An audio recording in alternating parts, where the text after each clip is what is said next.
একটা স্বপ্ন ডাল ছিঁড়ছে, একটা স্বপ্ন পাতা, ফুটপথ থেকে রাজপথ জুড়ে স্বপ্নের খেরো খাতা, বুকের ভেতর স্বপ্ন বোনারে এলো দক্ষিণায়নের দিন, দক্ষিণায়নের দিন, দক্ষিণায়নের দিন, এলো দক্ষিণায়নের দিন। ধুম তানা নানা তানা দেরে দেরে তানা দেরে দেরে না, ধুম তানা নানা তানা দেরে দেরে তানা দেরে দেরে না। তবুও ছেলেটি স্বপ্নের বিজায় জীবনে, মেয়েটি ভেজায় চোখ ফোঁটা ফোঁটা নুনে, বুকের ভেতর কোন দিনের এলো দক্ষিণায়নের দিন, দক্ষিণায়নের দিন, দক্ষিণায়নের দিন, এলো দক্ষিণায়নের দিন। ধুম তানা নানা তানা দেরে দেরে তানা দেরে দেরে না, ধুম তানা নানা তানা দেরে দেরে তানা দেরে দেরে না। দিন বদলের স্বপ্নেরা স্মৃতির খনিজে, দুজনে চোখ মেলে চোখ যায় ভেজে, বুকের ভেতর স্বপ্ন অন্তহীন এলো দক্ষিণায়নের দিন, দক্ষিণায়নের দিন, দক্ষিণায়নের দিন, এলো দক্ষিণায়নের দিন। কোনো কষ্ট নেই আপনার? নিজের কোনো দুঃখ, একেবারে নিজের কোনো কষ্ট? সারা দেশে মানুষের যে এত কষ্ট, তার মধ্যে আমার এই কষ্ট আর কতটুকু? তুমি ওই মরিসনকে চিনতে না? নার্গিস তো মরিসনের চাকরিটা খেয়ে দিয়েছে। এখন নাকি মরিসন ওই টেলটা কোম্পানিতে চাকরি করার জন্য লবিং করছে। তুই তো দেখি বিবিসির রিপোর্টার হয়ে যাচ্ছিস। ও, তুমি তো আসল খবরই জানো না। এক ক্লাবের পার্টিতে একজন ফরেনার আমাকে বিয়ের প্রপোজাল দিয়েছে। বাইরে চলে যাব, তুমি আর আমি দুজনে একসাথে থাকবো, কোনো ঝামেলাও থাকবে না, সেটাই ভালো। বাচ্চাটা মনে চেয়ে ভালোই হলো। মানে? না, বাচ্চাটা হলে তোমার কাজের কত অসুবিধা হতো, কত ঝামেলা বাড়তো। ও ভাই, ভাই কি বলবেন তাড়াতাড়ি বলেন। আমাদের একজনকে ছাড়াতে হবে। তো আমি কি করতে পারি? আপনি যদি একটু ব্যবস্থা করতেন। দেখুন, আপনাদের হলো রাজনৈতিক ব্যাপার, রাজনৈতিক মামলা, আপনি বরঞ্চ অন্য কারো কাছে যান। এইসব বিষয় নিয়ে কি সবার সাথে আলোচনা করা যায়? টাকা আনছেন? কত? আপাতত 10,000 টাকা দেন। 10,000? এত টাকা আমি কোথায় পাবো? 2,000 টাকা এনেছি, বাদ বাকি পরে দিয়ে দেবো। তাহলে জেলেই থাকতে বলেন, ওখানে তো থাকা খাওয়া সবই ফ্রি, সেটাই তো ভালো। আর তাছাড়া তো জামিনের টাকাটাও দেয়া লাগবে না। জামান সাহেব, আপনি আমার সাথে মজা করেন।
কিরে, কেমন লাগছে এখন?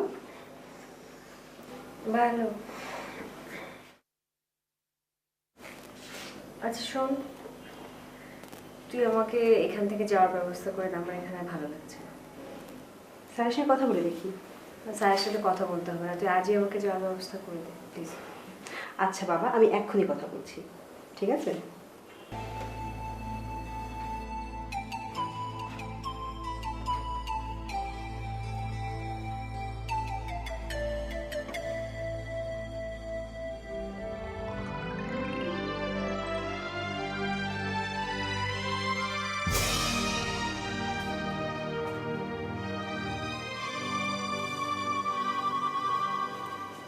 যাক, শেষ পর্যন্ত তুমি সুস্থ হয়ে বাড়ি ফিরে এলে। তোমাকে নিয়ে যা ভয় পেয়ে গেছিলাম, তুমি না থাকলে না বাসাটা কিরকম খাকা লাগে জানো। আচ্ছা রাখি আপু, তুমি কি আবার চলে যাবে কোথায় যাব? জামান ভাইয়ের কাছে? যেতেও পারি। আমি জানতাম জামান ভাইয়ের সাথে কথা বলে তুমি গলে যাবে, কিন্তু আমার কি মনে হয় জানো, জামান ভাইকে একটা শিক্ষা দেওয়া দরকার। একজন ইউনিভার্সিটির টিচার যে শত শত স্টুডেন্টকে শিক্ষা দেয়, তাকে শিক্ষা দেবো আমি? শুনো, মাঝে মাঝে শিক্ষকদেরও শিক্ষা দেওয়া লাগে। শিক্ষা তাকেই দেয়া যায় যে শিক্ষা নিতে চায়। উফ, তোমার এই ভারী ভারী কথাগুলো রাখো তো। তুমি না পারলে বলো, আমার কাছে একটা প্ল্যান আছে। তুমি যদি সেই প্ল্যান অনুযায়ী কাজ করো, তাহলে দেখবে জামান ভাই তোমার পায়ের কাছে এসে পড়ে থাকছে।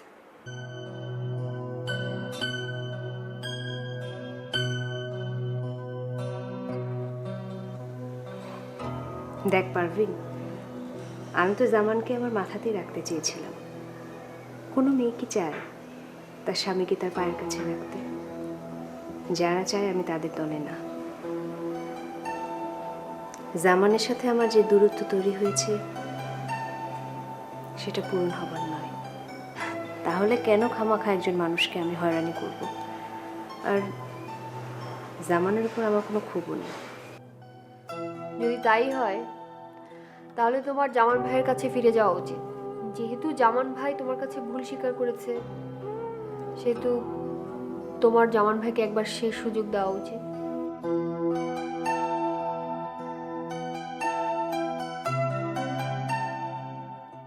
আমি তো বলতে চেয়েছি, কিন্তু এখন কি করবো? আমার মাথার মধ্যে আর কোনো কিছু ছিল না, আর না জানলে আমি বলবো বাকি বলেন। এমন একটা অবস্থার মধ্যে না পারি কিছু বলতে, না পারি কিছু করতে, কিন্তু তারপরেও সব কিছু ম্যানেজ তো একটা করতে হয়। কিন্তু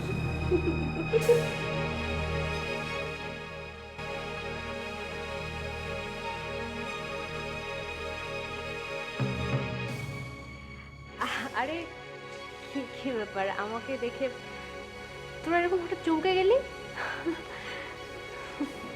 না না, মানে তোর কথাই হচ্ছিল, তুই আসতে এত দেরি করলি। আচ্ছা, আমি কি এসেছি নাকি? আমি দেখতে এলাম আমার আমার সংসারের কি হাল হয়েছে। তো তুই হঠাৎ এ পথে? তোর সাথে দেখা করতে এসেছিলাম। আমি তো জানতাম না যে তুই এখানে থাকিস না। আচ্ছা ঠিক আছে, আমি আমি আমি উঠি। হ্যাঁ, আরে কি বলে, আমার কাছে এসেছিস, আমার সাথে কথা না বলে চলে যাচ্ছিস? বস তো চুপ করে। আমার জরুরি একটা কাজ আছে, আমি আসি আজকে। হ্যাঁ, কোনো কথা নাই, একদম চুপ করে বস। আচ্ছা বল, তোর বিয়ের খবর কি?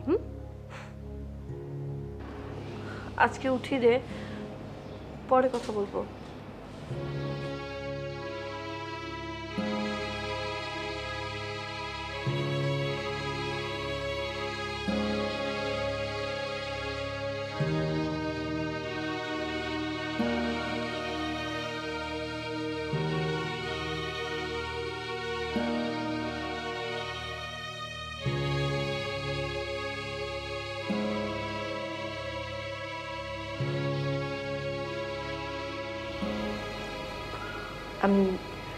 আমি যাই। যাবে মানে? তুমি এলে তো এই মাত্র। দেখতে এসেছিলাম তোমাকে। আমার আমার এই ফেলে যাওয়া সংসারকে দেখলাম, কিন্তু এই দেখায় যে শেষ দেখা হবে সেটা হয়তো ভাবিনি আগে। আসি। Rakib, Rakib please try to understand. দেখো রাকিব, তুমি যেটা মনে করছো তা কিন্তু না। মানে ও ও সত্যি এসেছিল তোমার সাথে দেখা করতে পারে। প্লিজ প্লিজ রাখি, তুমি আমার কথাটা শোনো। তুমি তুমি অস্থির হচ্ছ কেন? আমি আমি কিচ্ছু মনে করিনি। আরে নার্গিস তো আমার বান্ধবী, আমি আসলে কিছু মনে করিনি। তবে তুমি এসেও আবার কেন চলে যাচ্ছ? তুমি মিছিমিছি ভাবছো আজ চলে যাচ্ছি, কিন্তু যেদিন ভালো লাগবে সেদিন হয়তো আবার আসবো। হ্যাঁ, একেবারে চলে আসবো।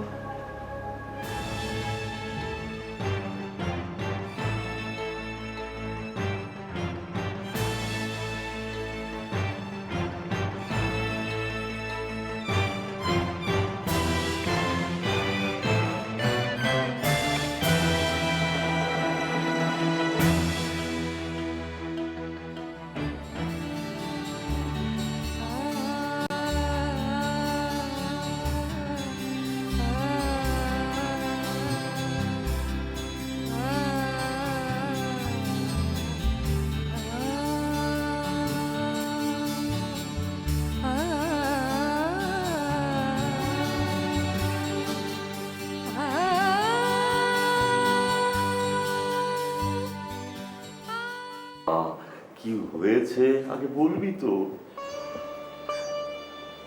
বাবা আমার রাখি ভাই, বসো দেখি, বসো বসো বসো বসো বসো বসো বসো বসো। এবার কি হয়েছে বল।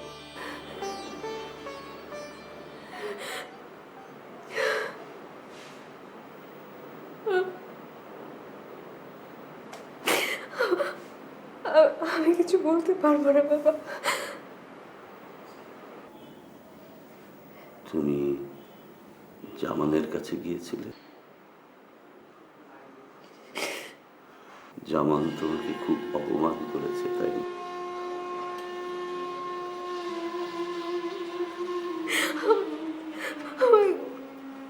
কোনো কল্পনা করিনি বাবা। মানুষ যা কল্পনা করে না তাই ঘটে। মানুষের জীবনটাই এরকম। গত কয়েক দশকে আমাদের চারপাশটা এতই বদলে গেল যে একেবারে অচেনা লাগে।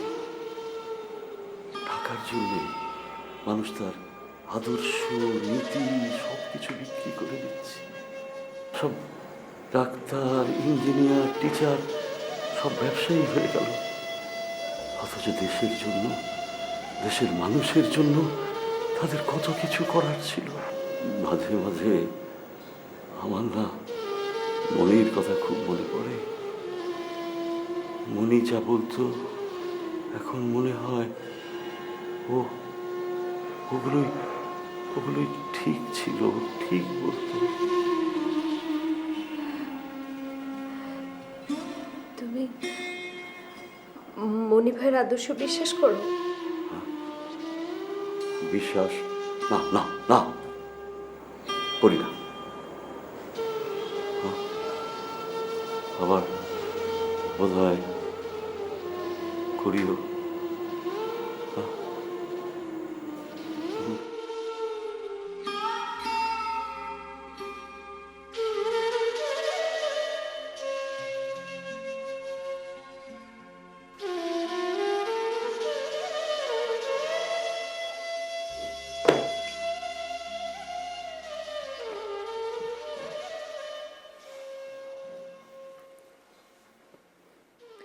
কাল নাকি তোমাদের অনেক জমজমাট একটা পার্টি হবে। কে বললো? পারভিন। যাবে, কিন্তু তুমি পার্টিতে হঠাৎ যেতে চাচ্ছ কেন? আমার সারাদিন বাসায় একা একা থাকতে ভালো লাগে না। কিন্তু বলো, ওখানে যে পার্টিগুলো হয় ওগুলো কিন্তু ব্যবসায়িক পার্টি, নানা ধরনের লোকজন আসে। তো কি হয়েছে? তো মানে আমি বলতে চাই যে তুমি ওখানে অ্যাডজাস্ট করতে পারবে না। কেন পারবো না? মানে তুমি এই ধরনের পার্টিতে, মানে এই ধরনের কালচারে তো তুমি হ্যাবিচুয়েটেড না। তুমি বলতে চাচ্ছ আমি আনস্মার্ট? পারভিন যেটা পারে আমি সেটা পারি না? না না না না না, আমি ঠিক তা বলতে চাচ্ছি না। আর তুমি যদি ওই অর্থে বলো তাহলে কিন্তু বলতেই হয় যে হ্যাঁ তুমি পারভিনের তুলনায় তো আনস্মার্ট। আমি কাল পার্টিতে যাব। পার্টিতে যেভাবে কেটি পারভিন ড্রেস আপ করে আমি ওদের মধ্যে ড্রেস আপ করে যাব। আচ্ছা আচ্ছা, যা ইচ্ছে তুমি তাই করো, কিন্তু আমি তোমাকে আবারও বলছি তুমি একটু বোঝার চেষ্টা করো বলু, তুমি এরকম পার্টিতে একদম তাল মেলাতে পারবে না। মিস্টার হাসান, তুমি দেখো তোমার কেটি, পারভিন, চন্দনা, বন্দনা আরও কত না তোমার আছে, সবাই আমার কাছে কত শিশু।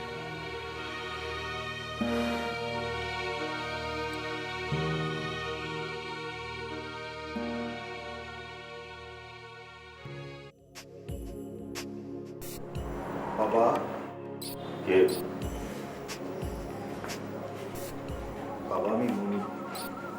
হ্যাঁ, এতক্ষণ তোর কথাই ভাবছিলাম। বাবা, প্রকাণ্ড পতন শুরু হয়েছে, তুমি দেখতে পাচ্ছ?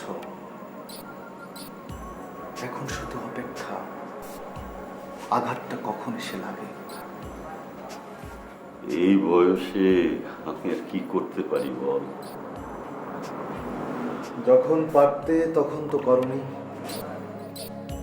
হ্যাঁ, করিনি।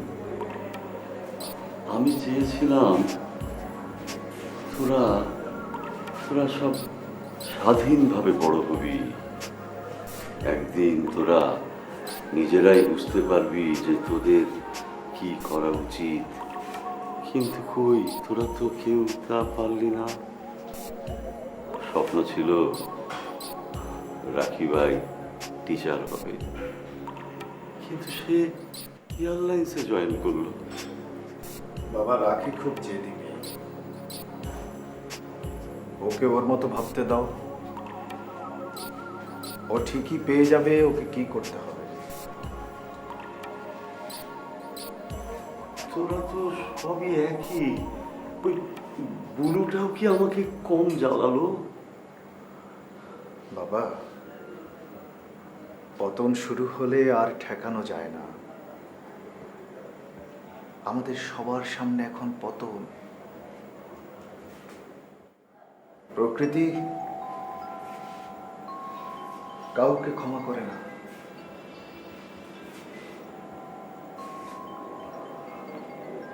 আমরা যে পাপ করে যাচ্ছি তার প্রায়শ্চিত্ত আমাদের করতেই হবে,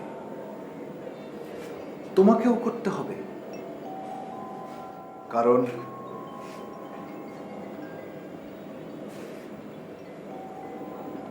তুমি এই পতনের সাক্ষী হয়ে এখনো বেঁচে আছো।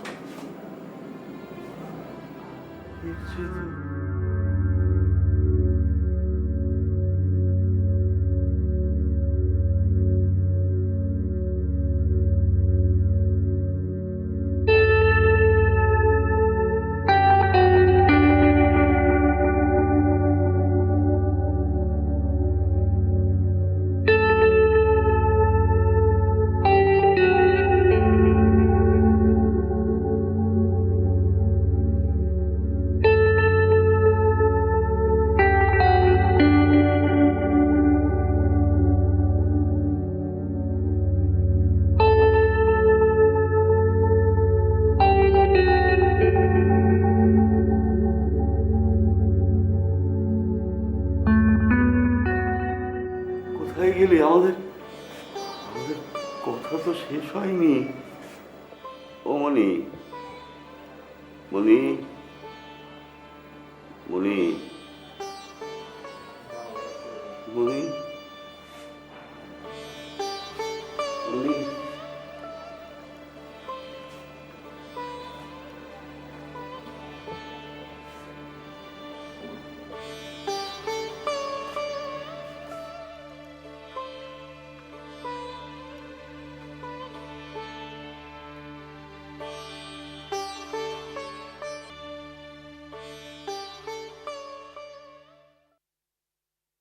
একটা স্বপ্ন ডাল ছিঁড়ছে, একটা স্বপ্ন পাতা, ফুটপথ থেকে রাজপথ জুড়ে স্বপ্নের খেরো খাতা, বুকের ভেতর স্বপ্ন বোনা